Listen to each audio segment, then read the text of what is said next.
mean, maybe if it's really deep snow, like very light snow, and then the equilibrium, maybe the vibrations.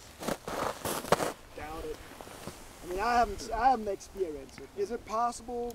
For sure. I mean, just recently we were over there, that ice fall we flew through, and we were just standing there, and then you can hear it breaking off, and like a massive chunk of ice broke down. I mean, it does it by itself all the time. So, could you exaggerate it with a noise? Sure, you could.